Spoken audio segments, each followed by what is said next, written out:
জায়েদ খানের উপর চটলেন সাকিব। চিত্রনায়ক জায়েদ খানের উপর ক্ষোভ ঝাড়লেন ক্রিকেটার সাকিব আল হাসান। সম্প্রতি সামাজিক যোগাযোগ মাধ্যমে ছড়িয়ে পড়া কয়েক সেকেন্ডের একটি ভিডিও ক্লিপে সাকিবের ক্ষোভের বিষয়টি দেখা গেছে। ভিডিওতে দেখা যায় সুইমিং পুলের পাশে দাঁড়িয়ে সম্ভবত ছবি তুলতে যাচ্ছিলেন বিশ্বসেরা অলরাউন্ডার ক্রিকেটার সাকিব আল হাসান।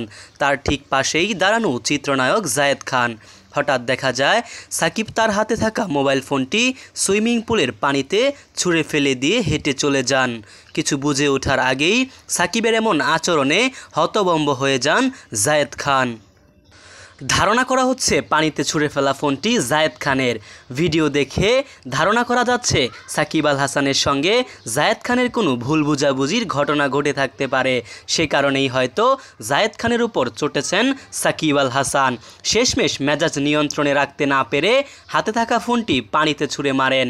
ভিডিওটি ঠিক কোন জায়গায় ধারণ করা হয়েছে তা নিশ্চিত হওয়া যায়নি, তবে ভিডিওর বিশ্লেষণে অনুমান করা যায় সেটি কোনো রিসোর্ট কিংবা হোটেলের সুইমিং পুল হতে পারে।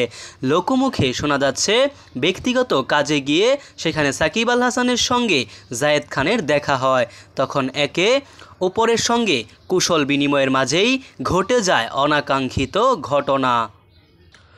যদিও এই ঘটনার রেশ ধরে এখনও তাদের কেউই প্রকাশ্যে কথা বলেননি। সামাজিক মাধ্যমে এই ঘটনা নিয়ে চলছে নানা গুঞ্জন। এদিকে দুজন দুই জগতের তারকা হওয়ায় শুটিং বা বিজ্ঞাপন ছাড়া এমন ঘটনা হওয়ার কথা না। তবুও ঘটনাস্থলে কেউ সেভাবে ঘটনার বিষয়ে পরিষ্কার কিছু বলতে পারেনি। তবে একটি সূত্র জানিয়েছে সাকিব আল হাসান ও জায়েদ খান দুজনই একটি কাজে ওই এলাকায় অবস্থান করছিলেন। পরে দুজন অবসর সময়ে কথা বলছিলেন। দুজনের কথা বলার মাঝেই সাকিব আল হাসান তার হাতে থাকা অভিনেতা জায়েদ খানের মোবাইল পানিতে ফেলে দিয়ে ঘটনাস্থল ত্যাগ করেন। এ সময় জায়েদ খান অনেকটা আশ্চর্য হয়ে তাকিয়ে থাকেন। মাগুরা ১ আসনের বর্তমান সংসদ সদস্য সাকিব আল হাসান এই মুহূর্তে বিভিন্ন ব্র্যান্ডের অ্যাম্বাসেডর ও ব্র্যান্ড প্রমোটার হিসাবে কাজ করছেন। জায়েদ খান বিভিন্নভাবে মানুষের আলোচনায় রয়েছে। সম্প্রতি তিনি অস্ট্রেলিয়া স্টেজ পারফর্ম করে ব্যস্ত সময় পার করছেন।